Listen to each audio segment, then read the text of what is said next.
حضرت معروف کرخی رحمۃ اللہ تعالیٰ علیہ کے پاس نا کچھ لوگ جمع ہو کے آئے. آ کے انہوں نے کہا کہ حضور دعا کیجئے، کافی مہینے ہو گئے ہیں بارش نہیں ہو رہی.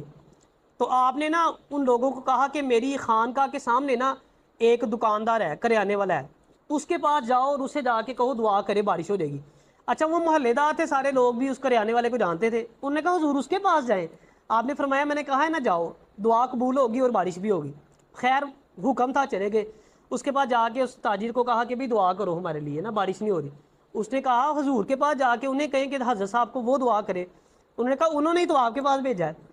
اچھا اس نے کہا چلو اگر انہوں نے بھیجا ہے تو پھر میں دعا کر دیتا ہوں. سادہ سا بندہ تھا، ٹوٹی پوٹی دعا، جیسے جو الفاظ اس کو آتے تھے اس نے جو ہے نا ہماری موٹی دعا کر دی. کہتے ہیں جیسے ہی اس نے ہاتھ اٹھا کے دعا کی نا، اچھا بارش کے کوئی اثرات نہیں تھے، کوئی بادل نہیں تھے، اچانک سے بادل آئے اور بارش ہونا شروع ہو گئی. اچھا لوگ بڑے حیران ہوئے. اچھا کچھ لوگ تو واپس چلے گئے، لیکن کچھ لوگ جو تھے نا وہ حضرت صاحب کے پاس دوبارہ چلے گئے اور جا کے ان سے پوچھا کہ حضور یہ تو ہمارا کلاس فیلو ہے، مطلب ہم اس کے ساتھ پلے بھرے ہیں، مطلب کٹھے اسکول پڑھتے رہے ہیں اور نمازیں بھی ہمارے ساتھ ہی 5 پڑھتا ہے، تو کیا یہ 5 نمازوں کے علاوہ بھی کوئی نماز یعنی کوئی تہجد وغیرہ کوئی ایکسٹرا عبادت بھی کرتا ہے؟ انہوں نے کہا نہیں، وہی 5 نمازیں جو تم پڑھتے ہو وہی پڑھتا ہے.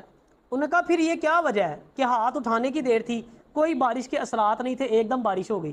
آپ نے فرمایا کہ یہ 35 سال ہو گئے ہیں میرے مطلب اس کے خانقاہ کے سامنے اس کو کاروبار کرتے ہوئے. کہتے 35 سال میں نے اس کو کبھی جھوٹ بول کے نا مال بیچتے ہوئے نہیں دیکھا.